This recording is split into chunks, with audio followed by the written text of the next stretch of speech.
Welcome into Morning Brew with Jaffe and Razor. We're coming to you again, a real Morning Brew as the team continues their Western trip. We were not going to make Razor stay up until 1:30 in the morning to record. I don't even know if he was up until that time. Then again, I would have fallen asleep too, given perhaps the result of the game, 7-2.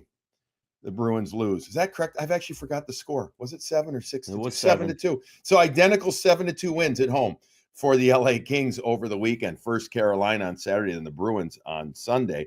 Morning Brew with Jaffe and Razor, proudly presented by Fazenda Coffee Roasters. Fazenda Coffee Roasters proudly serves cafes, bakeries, and restaurants to provide the top quality coffee through a wholesale program, but they can also provide you with a top quality product for your home. You can enjoy their expertly roasted coffee at your house. Shop directly at fazendacoffee.com. And folks, if you want specific Morning Brew stuff, the blend, the hat, whatever, go to fazendacoffee.com/morning brew. All right, Razor. Bruins now are winless on this trip. They are winless in 6 games. They have one OTL, 1 point in that time. That's a loss still. They are completely struggling. And I think that's an understatement, right? Mm-hmm. It's where they're at right now. It's something we kind of, I guess, feared coming up. Okay, let's get right to it. How does this stop? How does this end? Because they're having moments of goodness and then a lot of moments of no-ness, if that's even a term. Yeah, this is my worst fear because this won't end until the end of the season. That's where we're at now, right? Yeah, it is. It's only going to get worse probably. You're going to start getting to the point where guys start getting a little nicked up. Guys get a little injured. They don't, they get ticked off too, right? You get really annoyed. You get really tired. You're not going to have guys fight through injuries, regular guys anyways. So you get a little pull, you get a little back, you get a little this. It's like, all right, just sit out. And it can happen fast in this league, and it just happened really fast. And I'm just not. It's just not a good thing to lose all the time. It's just not a good thing to get smoked 7-2, to lose to San Jose. And listen, they're gonna sneak a couple wins out. It'll just happen because it's the game of hockey. You'll trip up. Buffalo Sabres beat the Winnipeg Jets at home yesterday afternoon. You'll get a couple of those, but this is bad. It's going to be a really bad end of the year meeting for everybody. It's going to be a really bad start of the summer for the organization, and you're going to have more changes because of the way this is ending, and that's not good for anybody. They've been outscored 4 goals for, 15 goals against in the 3-game roadie so far. Giving up 5, 3, and 7. It's not even close though, right? Like they did it in the Vancouver when they went out west. They got beat. They got smoked by Winnipeg. Then they got beat by Seattle. Right. I was like, you still like those are just 2 bad road games, and they came back and won the next 3, or 2-0-1 in the next 3. Right. That's not this. This is a whole. This is bad, and they're a bad team. It's bad. They are. And if you go back to the previous 3 games, they were outscored. They had 7 goals for in games if you combine the Ottawa, Tampa, and Buffalo game, and they gave up 15. So it's that oh my time, like oh my, we didn't think we'd be here, but we are. And the reality, and look, we've known for a little while. Let's face facts that I've talked about, the playoffs not being a reality, et cetera. And Razor, you can see them saying we're capable of a couple of moments, a couple of minutes, but if they don't really get rewarded, even if they do get rewarded, I think they just know that they're not going to be able to sustain it. Forget 60 minutes for 40 minutes now. Just their lack of depth and everything. Everybody, listen, they've played hockey a really long time. They know when you don't have McAvoy, Lindholm in your lineup, and then you trade away Frederick, Carlo, Marchand, Coyle. Right. All right. That's it. And yeah, they put a good effort in for 2 games, but that was just fortunate. There was no way that was sustainable when you lose, though. You got literally 6 like legit NHL Regulars. hockey players Yep. out. More than regulars. Right. More than regulars, correct. More, like you have a couple you got a couple regulars back, not more than regulars. And now, this is what it is, and teams are licking their chops to play them. All right, so we haven't done a show since for the San Jose game either, and we're not breaking down either of these games. We're going to get into a couple of things, and then we're going to hit the whole Swayman incident, the whole thing. But let's get to these other things first, and then we'll get to that. All right, let's start with 2 games now. Fabian Lysell up. He gets called up. There's no reason not to play him the rest of the regular season. I don't think. I mean, I know he'll be back in Providence for playoffs, and I know it's important for that team to do well. I get that. But I don't know why you wouldn't play him as much as possible the rest of the way, the last 10, 11 games, Razor, whatever it is now. I mean, to absolutely positively know what you do or don't have, and to give him the longest runway to get comfortable, because I feel like I'm watching a player who is still thinking his way around the ice, and understandably so. That isn't a criticism. He's had moments of good. He has. He's had moments of where are you? But he needs a longer runway to really get situated. And thankfully, they changed the lines going into the LA game. That should help as well. Yeah, and absolutely, you have to. This is the chance. This is his go. You 162 minor hockey league games at this point, and now he's going to get. You have to give him the month. And you have to put him with Middlestat, or you have to put him with Zaka, and you have to figure it out. And if he goes, 1 goal and 1 assist in 12 games, you're like, okay, we know what we have. And if he does more than that and continues to build his game, and by the end you're saying, okay, we think we have something, like this is his chance to make the team next year. It's impossible it's so hard to make a team out of camp. I know there's a great narrative every year that we go on and who's going to make it, who isn't. But the reality is you don't make a team in training camp. You make it right now, this time of year. So I agree 1,000,000%. You have to sink or swim right now for him. And then he's got the Calder Cup playoffs too. You can, he could, I looked it up yesterday. I did the radio show, and Shane Wright, point per game in the playoffs last season. He's built his game out in Seattle, was a bust, the first rounder. Oh no, he can't play. Well, he figured it out. And this is where Fabian is right now. He gets his 12 games right now, play up in the lineup, show you can play, and then go to the minors and dominate in the playoffs. And that's how you make the team next year. Otherwise, you're going to have another year of free agents. You have another year of draft picks coming in, and you fall way down in the totem pole. Yeah, it feels make or break. It just does. Yeah. I know it kind of sounds extreme, but I feel like it's make or break for him and the organization. I agree. 14:45 against LA. What I liked is he did have the puck on his stick a lot. He ended up having 6 attempts, 2 made the net. The other 4 were either blocked or he missed the net. He had credited with 3 hits. Hits are subjective. Often means that your team doesn't have the puck, but at least the guy got involved. 1 giveaway, -1 in the game. Again, not a good game really for anybody. But when it was good for the Bruins, again, I noticed him. I saw the number 23, and I like that. Like I'm saying about Hustadinov, different style, etc. But I want to see the number. I want to see that player. Now, I felt like there were times where he kind of shot from distance, just thinking that was better than doing something with it. But that's part of getting comfortable at that level. I'm fine with that. I am. I just don't want him not touching the puck. I want him involved along the wall. I want to see him battling. And I saw more of it. Again, I'd say moments of good, and then other moments of, all right, you need to be involved here or there more. But at least I'm hearing his name, seeing his number so far. Yeah, that's exactly it. Exactly. And you want to see him have a couple breakout games within all that. But right now, it's only his 3rd game. So, just continue to touch pucks, continue to be around it, get more comfortable. And that's why you need to give him a longer runway. You have to give him those 3 weeks in a row, and hopefully that pays off. And if you didn't catch the game, he played this one with Geekie and Zaka. He started on the right wing. Pasternak moved to go with Middlestat, and was it Hustadinov, if I remember correctly? Mm-hmm. I think, yeah, in that game. So, all right. And the team needed to do that. And that's, I'm guessing we'll see some iteration of that moving forward. What can this team do to get over 20 shots on goal a game? I mean, it's 4 in a row now.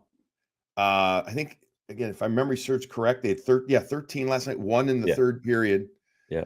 And I'm watching them. It's a combination to me of breakouts leading to opportunity. But I feel like Razor, I don't know. I feel like I'm watching a team that doesn't feel confident with the puck enough when they get it. And again, I go back to not having enough that you talked about, but there's got to be a way they can figure out more than 20 shots on goal. There has to be. Yeah, and they will. Again, it's just a kind of a matter of the way the game plays out. But the reality is, just like whenever they win again, it'll be more about what the other team does than what they do. Mm-hmm. I don't think they can't really like change something or dictate unless they start, because and you just mentioned Lysell shooting from distance. I think they had a mandate to shoot from distance yesterday. Like Patrick Brown gets over the blue line and risks one on net like 2 minutes into the game. That there's, you'll have a game of that where a team actually allows you to have the blue line. LA didn't, but there will be a team that does, and you're going to get pucks on net that way, or you'll have a power play where you hem them in and get 5 shots, and that'll get you to 20. But there, I don't see a scenario where they can, that with this group, that they can actually, hold momentum and pin a team in for 5 shifts straight. There's just not enough there. 4 of the Bruins shots of the 13 were actually on the power play. So they had 9. Yeah. That's 9 even strength shots in a game. Like you see it 5-on-5. You just see any of these good teams, they just lean on them. Yeah, they do. And LA going from a 1-3-1, it's more of a 1-2-2, I think. Bruins get up a goal early in the game, and you get your attention. Really, it's 19 seconds in, and you're like, okay, maybe, and then you realize it's 59. 40 I was left. like, I said it the other night. Like they'll go beat LA tomorrow night, right? Like I said that at the desk, and then because that'll be the win. Again, Buffalo beating Winnipeg. Like it's a random one. I've been on these bad teams where you end up winning random games. And it actually feels worse. After the game on a bad team at the NHL level, after a loss like this, Razor, this isn't the first one of these. This is now multiple losses of these. How do you handle it? Are you past the point? Yeah. And I think we've talked about this before on Morning Brew, about how you get on the bus on a certain loss and it is morbid, and nobody is stealthily cracking a beverage in the back. Nobody's doing anything. Nobody's, you're texting, you're not calling, nothing. Yeah. And then plane's quiet until you take off, and then things lighten up a little bit and everything. Where are we at now, though? That's just one. Like, where are you at now with this? Is it morbid, do you think? Or is it, I've just got to deal with it, and this is another loss by a big number? Yeah, this is checkout central. You still respect the ethic, or no, not the ethics. The edict of, quietly cracking your beer, not talking on the phone, not laughing, not joking. Like you're still going to follow all of that and be respectful of that. But what you're on your phone looking at, what vacation you're going on, rather than like not being on your phone at all after a horrible loss in the playoffs. Right. Like that's different, right? This time you're kind of like, you're fine with it. You're not talking about it, but you're telling your wife, all right, how'd the kids do tonight? What are we doing for school tomorrow? What are we doing April 20th? Like you're moving on from it much, much better, much easier, because you're counting them. You're not, especially the veterans, the vets that have. Yeah, because they know, like, again, there's guys that are out there that are fighting for their lives, but there's other guys that are like, all right, I'm looking to my, you're starting to plan your workout schedule for the summer, Yeah. Where are we going to go? We're going back home, or what are we going to do? All that stuff. Exactly. But there are moments during the season, even regular season, where that bus is, it's not even live. It's quieter than a library where people pay attention, to the Yeah. Like the bus after the Rangers game before the Four Nations, where they had the lead in the third, where they blew it. Yeah. That's a bad bus. Like that's a bus where you're like, that's a miserable bad bus that you don't want to be on. Yeah. But it's past that now. Some teams I've been with, the broadcasters were on those buses too. Most teams, not all, but most teams have a small bus or two buses. They got the back in the day they didn't though. Back in the day everyone piled in on one. Oh my God, the amount of times that we got on the bus with the Atlanta Thrashers. And those losses after a while. And you're side-eyed as a player, you're side-eyed in the broadcasters just because they're just easy targets, right? Like, you're just like, why are you on the bus? You're not part of this. You're against us, and it used to be bad. Because God forbid a broadcaster's maybe a little honest. Yeah, and then exactly. Somebody's wife or girlfriend, or wife and girlfriend, depending on player, right? Ends up. Oh my God. Yeah. And then they like you're the enemy. Like you. Like, and you sit there and as a broadcaster, you just look forward after a while, and then near the end of the season, you just look up and you're like, you've done nothing wrong here, so you just finally look up and you just kind of nod. Yeah. Hi. How's that? Well, and the players know it by the end of the year too, right? Like the guys kind of get it. Like, yeah, we do actually. We do kind of deserve that now. Yeah. I was confronted once by a player on the bus. After a game? Actually, on the plane. After a game? After a game. Yeah, so emotions are high, right? Right, they're higher. It was and it was when I was with the Islanders. This player had heard something. We had talked about something, and I had said something that was nothing personal. It was nothing private, but then I think it was his wife. I'm not going to get into the name. I actually like this guy an awful lot. I'll tell another story another time of a player, Dwayne Rollison, who we got into it a little bit about something, but it was great. It worked out fine. The goalie. It worked out totally fine after we talked. This other player, he said something, and I said, "What are you talking about?" Like on the plane, I'm like, "What are you talking about?" And I did not say, and then we ended up talking about it too, because I will, when I say, it's not that I won't take it. I will sit there and respectfully, I will follow protocol. I'll let them whatever, but I'll be like, "You're wrong. You're wrong." And then, and I actually said, when we talked about it later, I'm like, "Who did you hear this from? What? Tell me exactly what I said." Yeah, that's right. Because that's not what I said. There's always a telephone game in that. Exactly. No, sometimes guys deserve it, but that's true. It's usually the print guys. Those guys. It's usually the guys that aren't. It's always the guys that aren't on the plane that really deserve it. Well, it's a lot of the guys that don't travel. At least they show up. At least the print guys. Well, especially the old days, quote unquote old days, they showed up. They don't travel as much anymore. Yeah. But at least they would show up to the rink and stuff. There are some guys that, sports radio or whatever, that are never there. Yeah, those guys. They say everything. Right. It's a wonderfully easy job. Yeah, to never see the guys. To never have to see a guy and to show up. Yeah. And that's why, in tangent time, that's why I still go to practice as much as we are able, and morning skates almost all the time, again, if we are able. And you do the same thing, Razor. It's if there's ever any, besides getting information, if there's ever anybody that's ticked off at you, well, I'm here. Yeah, 100%. And guys, listen, guys will always respect the guy who's there every day. They have a hard time taking criticism from some guy who has never watched the game or heard about it or watched a highlight and literally has no idea, that goes on a tangent on how bad you are, or thinks that people should criticize them more. Like those guys no one has time for. Yeah. I always like to say it's nothing personal either. It's nothing personal.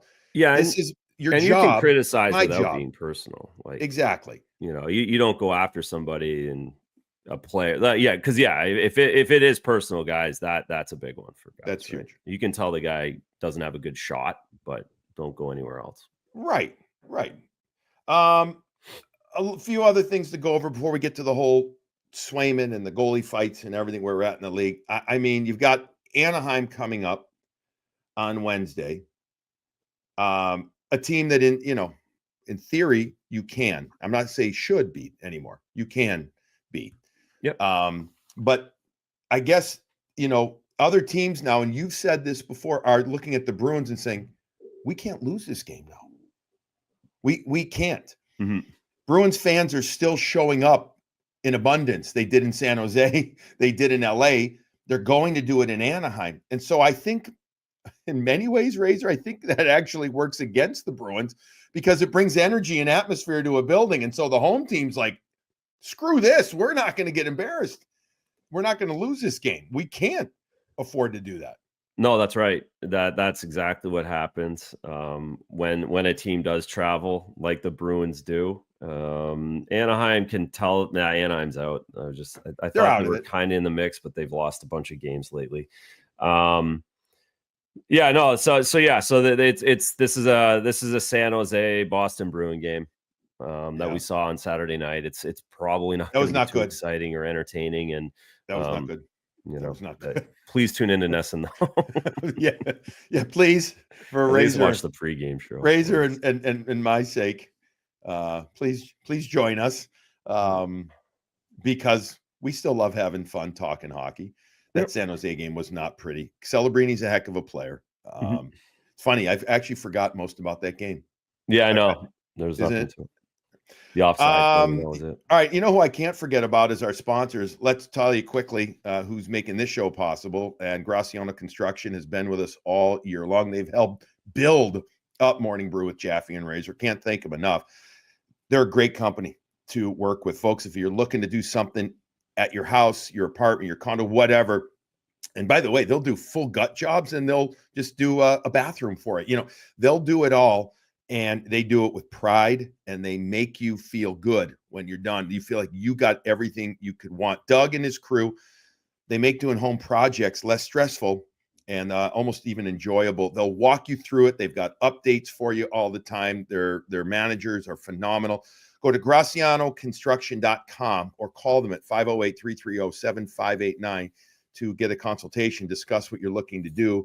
GracianoConstruction.com, the place to go. Check out their projects. They're also really, really good on Instagram, Razor. Check out Graciano Construction there. They'll show you the before and afters. Wonderful people to work with. Got introduced to them years ago. Have loved doing all of our projects with them. We trust them implicitly. You should too. Graciano Construction to refresh and revitalize your space. Lately, I've been eating actually a lot of Sunset Lake CBD products.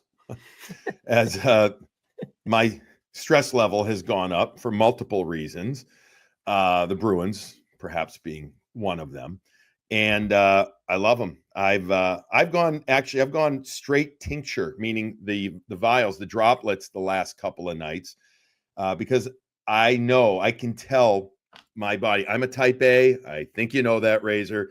And my mind and my body have been saying, you're not going to sleep. I still wake up a little bit, but I go back to sleep after taking the Sunset Lake CBD, which is great. Their product, their product with melatonin in it. Folks, you can go try all their different products, or at least go call them, and they'll actually give you a real human being to talk with. That's what makes Sunset Lake CBD so good. They've got so many different products, help you relax after a tough day at work, help you sleep, help you if you've got some aches and pains, topical ointments for your body, for your skin.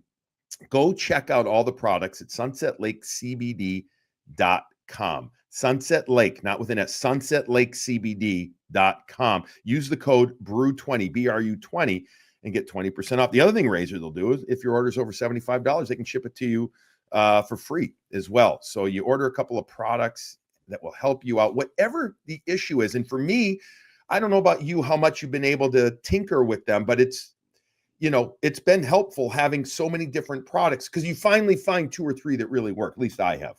Yeah, no, that's the beauty of it. And right now, again, I can't wait for this trip to end. I can't wait, to just get back on a sleep routine. I get so messed up, and I have not slept very well this past week. So it has been helpful to at least grab a few hours because the cadence is all off. That's for sure. They've also got great in-day products to take too. Check them out. Like, they do, whether it's a stress relief or it's a focus type thing, a vibe gummy. I mean, check them out, sunsetlakecbd.com. Thank you to them. Sparks. Do we have a spark of the game? Is it Elias Lindholm's goal? Is it the fight? Do we want to just use actually not a fight? Is it the goalie, thing, Discussion. the spark of the game? What do you want to do? What do you let's want to do that just to segue into it, I suppose. The Lindholm thing was kind of fun to have a goal that early. Yeah. And while I was still awake. So that was fun, but it's got to be the goalie stuff just to segue into our next thing. But get our Sparks hockey machine, that's for sure. That's the no-brainer part of the show. That's the easiest part of the show, isn't it? You could even handle your Sparks machine with taking a Sunset Lake gummy. No problem. That's how foolproof it is. The Sparks machine. Use the code BREW50 for $50 off. SparksHockey.com. All right. So the game's 3-2. Let's get into it. The game is at 3-2. Bruins tie it up on a Morgan Geekie. By the way, we didn't talk Geekie. Good for him. Kid's going to get 30. Yep. That's a purpose. You have to find little purposes to play for. This will be a purpose for veterans, especially on the team, to get Morgan Geekie to 30 goals. You agree? 100%. Yep. That's like kind of the only goal, offensively, other than maybe getting David to 95, maybe, right. So 25 goals now for Morgan Geekie. He ties it up to the 207 mark. And then at the 848 mark against LA, Drew Doughty comes in and hammers a shot from like literally inside the right faceoff circle. I don't know any goalie that's stopping that one. And I think the puck was on edge. Yeah, it fluttered too. It went up and over. It was, oh man, what a hammer. Okay. Then though, so it's 3-2. I think the Bruins are still in it, whatever. And then there's a play. Husnudinov goes in, makes contact with Darcy Kuemper, who, by the way, is having a fantastic year for the LA Kings. I did not expect that. I did not. What a great trade for both teams. It's worked. Pierre-Luc Dubois goes to to Washington from LA, Kuemper the other way. It has worked. Everybody's happy. There's a little contact. Upon further review, Husnudinov, we all thought he got pushed originally. I don't know if he got pushed, but he deserved a headlock. He went in there. Yeah, easily. he got enough. He did. He turned his back to make it look stealthy. Yeah. But there was contact. 100%. Was it egregious? No. Have I seen worse? Oh my God, yes. But okay, upon further review, he went in there, and Kuemper gave him a little something, which wasn't egregious either, by the way. Which was not egregious. That was not egregious either. It was a simple play. It was right. So then, all of a sudden, camera pans hard right, so to speak, and Jeremy Swayman is out of his, not just crease, but past the blue line, motioning, using his stick in his hand, motioning for Darcy Kuemper to come down there. Within a second or two, Kuemper is more than happy to oblige and takes off to go out. Gets across the red line. Officials get in the way. There's a referee is with Swayman. A linesman darts back to get Darcy Kuemper. They do not allow this to happen. Swayman had actually taken off his catching mitt, if I remember correctly. Did he shake that off, or was the blocker? Regardless, it was one of them. Yeah. Both. All right. He wants to get going. Nothing happens. Your first thoughts when you see that are what, Razor? Let's start just with that and not where we're at with goalie fights in the league. What's your first thought when you see Swayman going out there demonstrably challenging Darcy Kuemper? Well, I'm not a goalie fight guy. Especially, again, I played in an era where it happened often. We had bench clearing brawls. You had 5 guys fighting 5 guys, or 6-on-5, and a goalie would have to get in, and then a goalie would get in, and etc. Or your guys getting pounded in the corner while a 5-on-5 is going in, so you get in. This one, that's my preface to this answer is, what are we doing? What are we doing? We've lost 7 in a row. No one's scoring. No one, like, what are we doing? That's my thought. Why are you going out there, Jeremy? That's my first thought. Okay. Because I didn't think what Kuemper did. I know what Kuemper did wasn't egregious.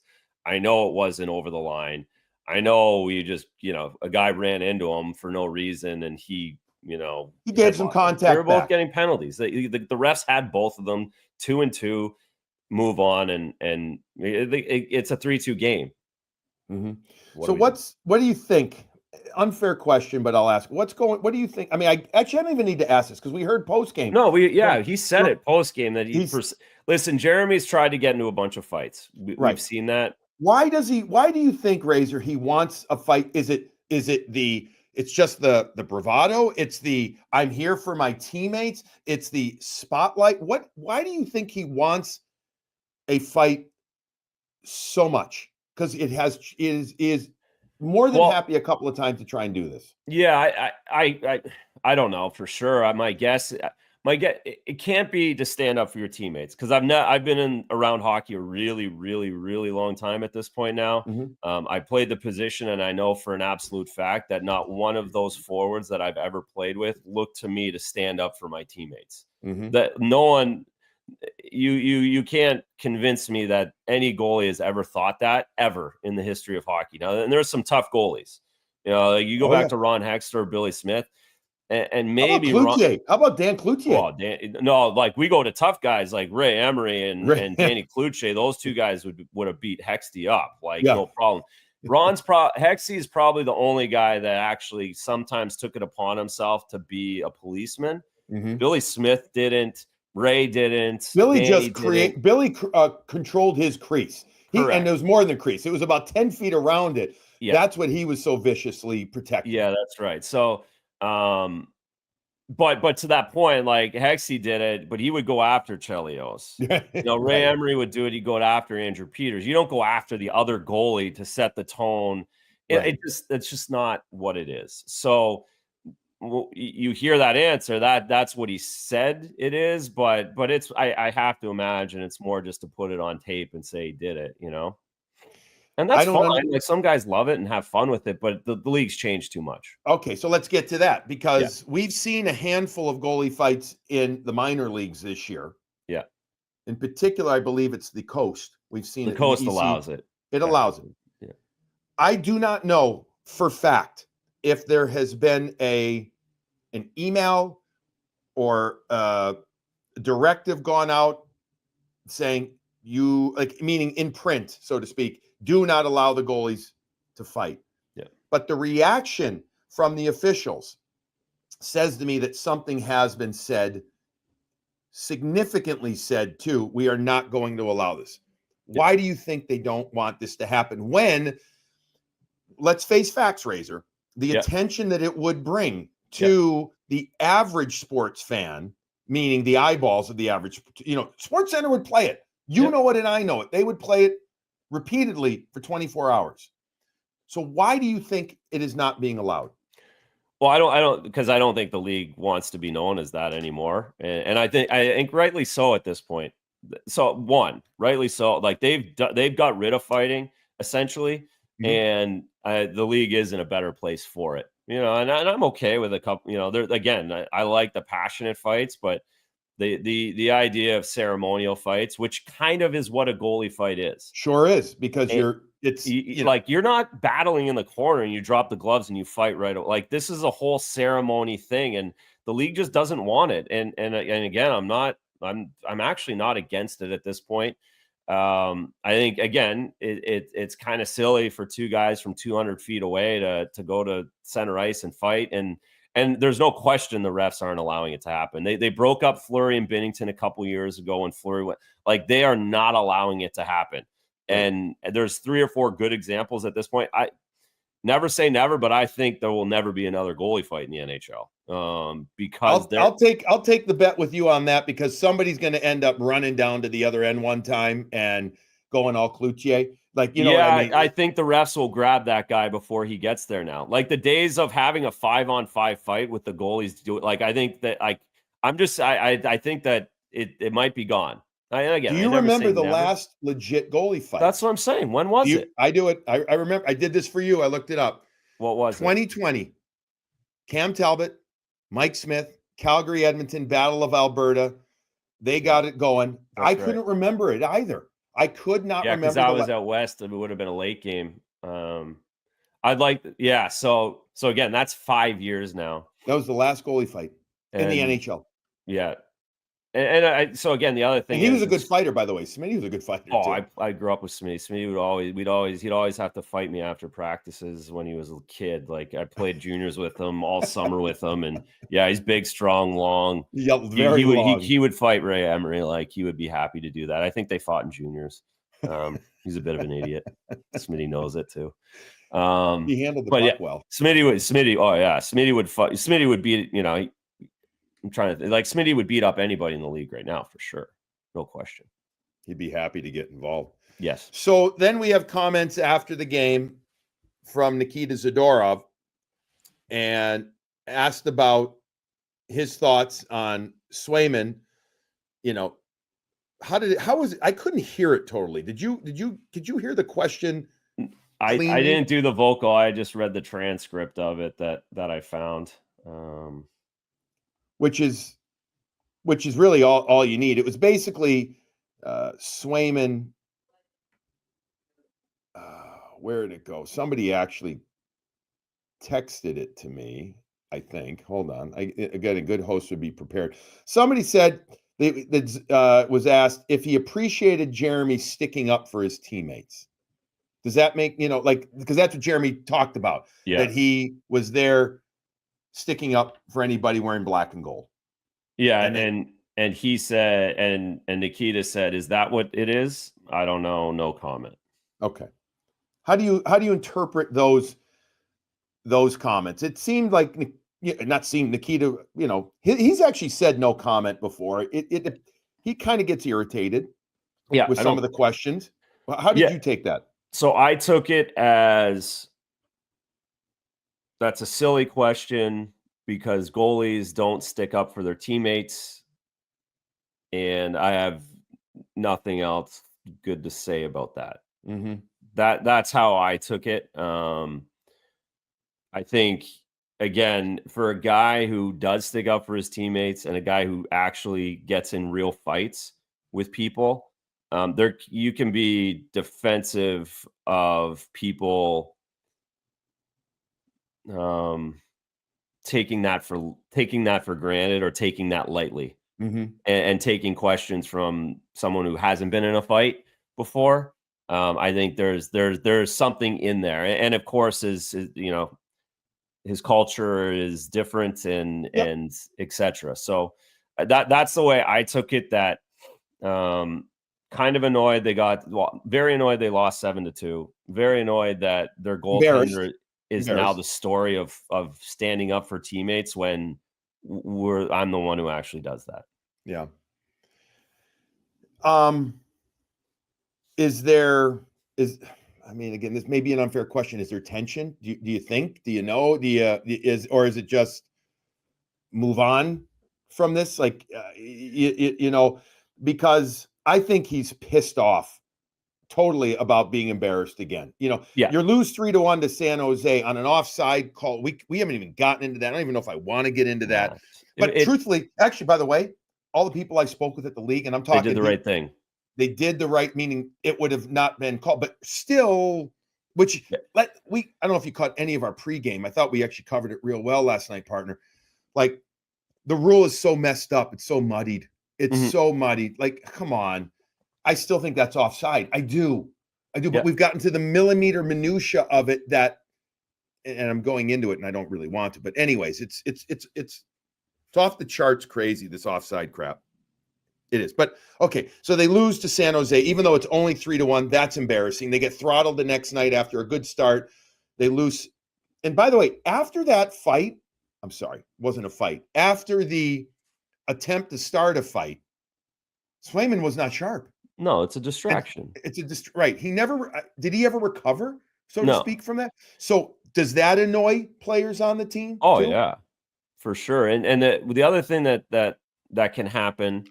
And again, this is all this is just off of experience. This isn't one direct scenario, but guys also don't do you think LA pulled back a little bit? Oh, no. Do you think LA would have pulled back had that not happened? I don't think they would have overtly said, "Hey guys, pull back," but internally they would have. They galvanized over that, saying this kid came out to challenge our goalie. We've got our goalies back now. Let's score 10 on him. Yeah. That's what they're saying on the bench. Like, let's score 10 on this guy tonight. And so is it fair to say, guys, again, the teammates don't really love that either. And again, there's no big deal today. It's long gone, but right after a game, you're going to get, that's a kind of a night where you're going to get a random comment because guys are frustrated to be on no end. All right, let me ask you one more question, then we'll wrap up this show. Because there's a lot of talk, partner, about Lysell, using him, and we already talked about using this to see what he is, and to get himself ready for next season. Can you do the same thing if you're a veteran player? And he's a young veteran, but he's obviously an instrumental piece or significant piece to this Bruins puzzle to get out of this event, hopefully sooner than later. But for Jeremy Swayman to take a moment and to reset himself and start next year right now, meaning we might lose every game here on out, but I'm going to do things this way, that way. Or is he already doing that? Meaning, can he use this let's say he gets 7 more starts and to start next season right now? Or is this too far down? We're too far down this road of this team is meh, and just get through this and then use the off season to reset. Yeah, I think there's more reflection in the off season when you get away from it. But all of these experiences that are going on right now are definitely going to be talked about and be brought up and used as examples for certain changes or certain things to stay. But yeah, this is.